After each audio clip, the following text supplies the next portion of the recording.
Hi guys, welcome back to my channel. Today I'm gonna give you 5 tips on ways you could live your rich life now. The first tip is talking about exercising regularly. So I read a lot of self-help books, I read a lot of finance books, and in those books there's always a correlation between your physical activity and your work performance. Having a regular workout routine not only increases energy, like we know, but it also instills you with the tools that you need to stay consistent. Hard work correlates to success. So when you put in the work, you'll get the right outcome. That's why you see a lot of rich people, they're always starting their day with a workout routine, whether that's Pilates in the morning, or maybe they have their own personal trainer. Right now, we don't really need that. All we need is maybe a gym membership or online classes that are free on YouTube, or just taking a daily walk outside. It's important to move and to just make sure that you're focused on your own body and taking care of it as much as possible, because just doing those actions every day teaches you to stay consistent and see your own progress. When you instill a physical routine every single day, you wake up in the morning or you do it in the afternoon, it really doesn't matter. But it shows that you are staying consistent in something, that you are focused on your own body and doing the work that you need to do to help it be at its best potential. And I think that's something that we could take from the rich. It doesn't necessarily have to be a Pilates class that's $40 a class, or SoulCycle. It doesn't necessarily have to be just a personal trainer that comes to your house every day. Exercising is for free. And it's not, or you could find something that works with your budget. Get a gym membership for $30 a month. Walk outside. There's no excuses to really instilling this into your life so you could feel like a successful person. Personally, what I've done is I wake up every morning at 5 a.m. and I go to the gym. I like doing hot girl walks, incline of 12 for 30 minutes. I'm messing the formula up, but anyways, hot girl walks is something that I love to do. I also have downloaded the Melissa Wood Pilates app, and although in my future self, I would be taking Pilates classes every morning, not worrying about the price of it. But for right now, I downloaded this $9 a month app, and that's what I use to focus on my body, to have a moment in my schedule where I'm improving my physical self. So working out is something that you could instill now without any excuses. Tip number 2, take advantage of travel programs and credit card rewards. We are no longer going to be wasting time just for the sake of wasting time, when we know there's benefits out there that we could take advantage of to make our life very easy. And it also doesn't take much to apply for these travel programs. It simply takes an application, maybe $100 fee, and then maybe like a 5-minute interview if you're going for a global entry. But just those 3 steps allows you to bypass all of the long lines in the airport. You're able to travel with ease. If you have a credit card, call them up and see if they have access to airport lounges. Because rather than sit with so much anxiety or stand in line with so much anxiety, trying to wait for someone to call your name or your zone, you could change that energy of anxiety into enjoyment. That's what we're trying to do, and that's what we want to feel when we are our future self. We want to feel enjoyment wherever we are. So rather than have the experience of getting to the airport, standing in a long line, having your bags checked in. No, we're not going to do that. We're going to have TSA pre-check, global entry, clear, something that gets us to a shorter line so we're not wasting all of that time in the long general line. That's not what we're going to do in our future self, and we have an option to not do it now. We just have to take advantage of it. With your credit cards, not all credit cards have this, but if your credit cards allows you to have access to airport lounges, please take advantage of that.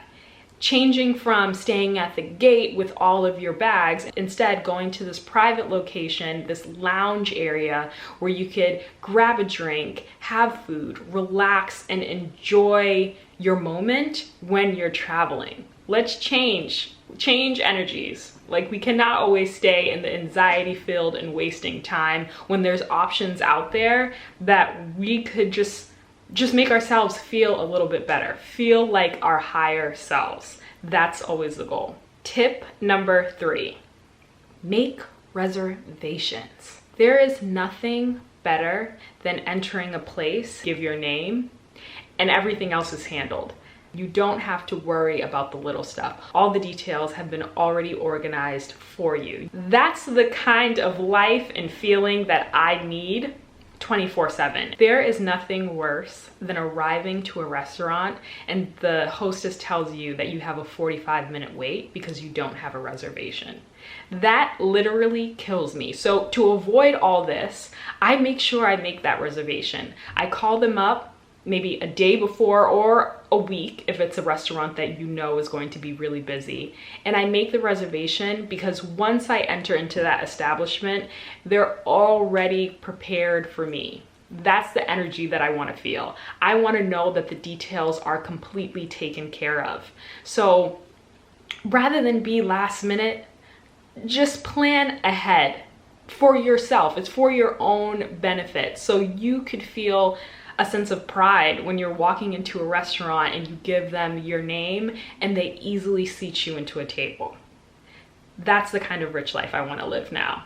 So let's start exercising this into every single time there's an option to make a reservation, take that option. Tip number 4. What tip are we on? Where are we? Tip number 4. I think we're on tip number 4. Tip number 4. Tip number 4. Go to places at non-peak times as opposed to busy times. If you want the best food, best service, and overall experience, you need to start going when the establishment is not full to capacity and scrambling to make sure everyone's happy. Because there's no way everyone can be happy when an establishment is so busy, because they're not able to be attentive to your needs, right? So this is the time that you could take advantage of this. I've never been that type of person where I need to be at a place when it's completely popping. Like, I don't need a crowd, tons of people. I just want to make sure that I'm having the best experience as possible. So in order to do that, and to avoid all of the mess, the anxiety, the chaos that comes when there's tons of people and the waiter can't really focus on you because they have so many tables that they need to attend to, you need to do yourself a favor and go at moments that are a little bit slower. So the chef can take their time at making your food, so that the waiter doesn't forget about you and is attentive and can ask you anything that you want. And can have a better conversation. Or maybe if you're not even sitting for dinner, maybe you're going to the bar, rather than fight the crowd and have a mediocre experience, go at a time that works best for you and also works best for the restaurant as well, to ensure that you're getting the experience that you're paying for. Of course, my neighbor starts mowing their lawn while I'm making a video, but we could go on. Tip number 5, ask for what you want. And this goes across a number of different scenarios and situations. You really do have to exercise your decisiveness. You have to exercise being vocal about what you truly want, especially when it comes to the restaurants that you go to, the beauty services that you're going to. I feel like oftentimes, especially as women, we kind of shy back from expressing the things that we really want out of the service. We are paying for it. And this is what our wealthy self is thinking, okay? This is how the rich are thinking.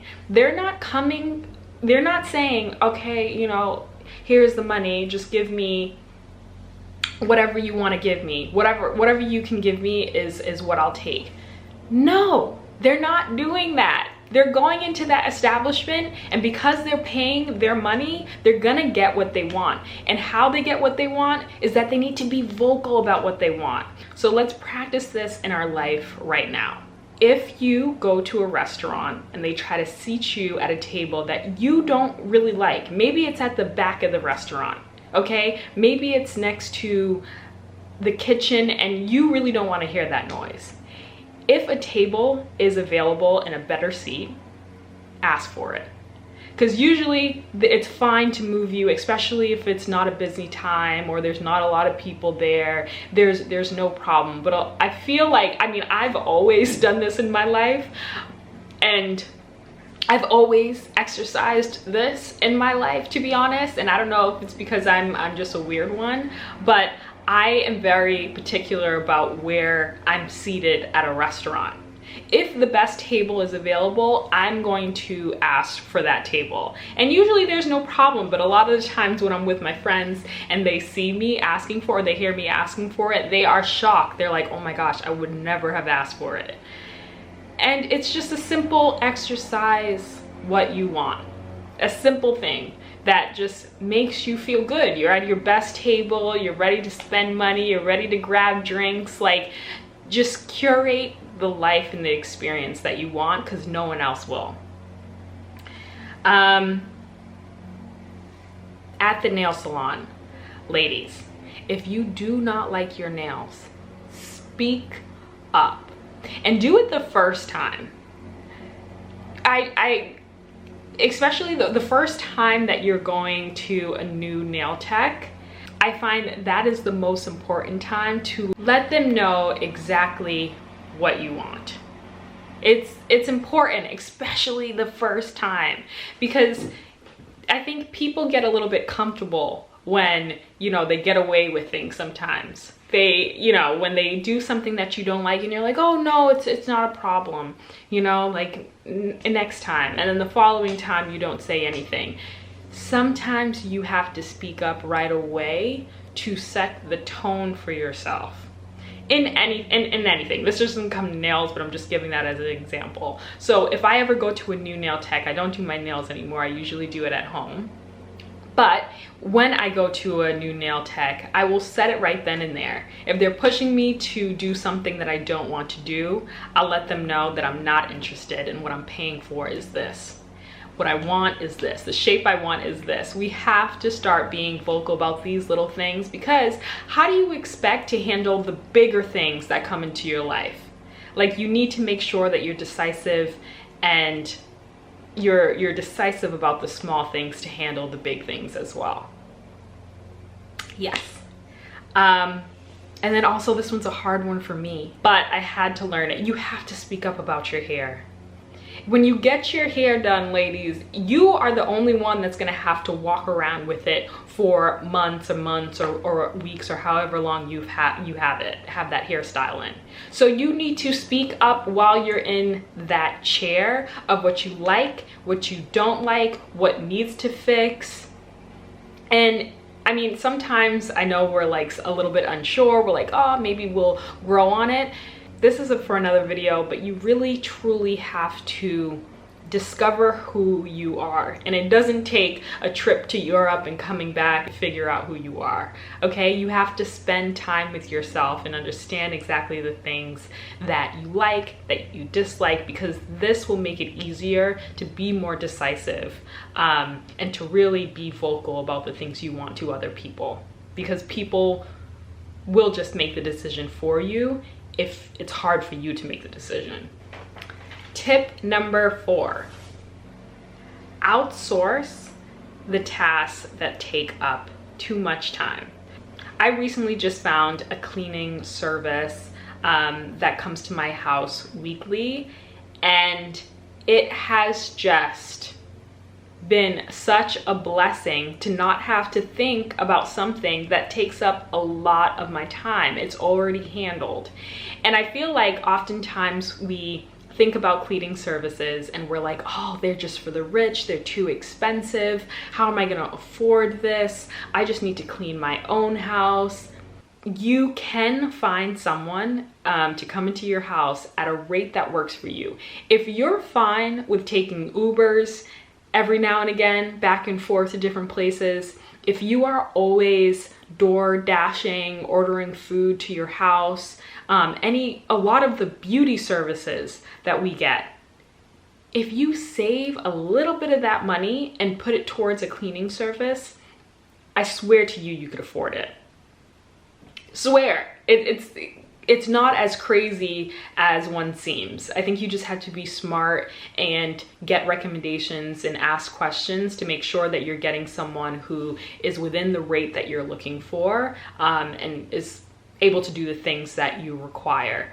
So I encourage you to make space and time for the things that you really want to focus on, and eliminate the things in your life that is just taking up too much of your time. If you like to clean your house and you know how it's done and you don't mind taking the time to really deep clean, then that is totally on you. But personally on me, I can find much better things to do, more productive things to do. That is just one example of outsourcing a task, but it's definitely one that I have taken in my life and has completely changed my lifestyle for the better.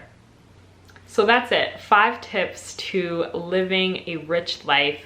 Now, I hope you really liked this video. Let me know if you want more. Please like and subscribe to my channel. It's fairly new. And yes, I'll see you next time. Bye.